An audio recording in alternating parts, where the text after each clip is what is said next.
shower filters is huge. There's other drinking type filters. I personally use the Kangen water filter, which I really like because it not only processes out the toxins, but it ionizes and alkalizes the water as well. That means it's going to have higher antioxidant properties to protect your body from toxins. It's good for your digestive health, and it also helps reduce inflammation. You can increase the alkalinity because the machine actually does that. It's an amazing resource. So if you want to learn more, comment below. We can send you some more information.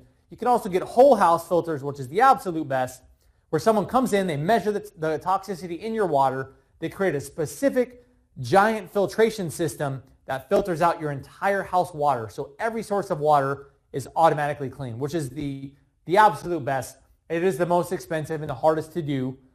So depending on where you are and how committed you are to your health, you can go from as little as starting to get the shower and water filters to Kangen units, which are healthier, to whole house filters.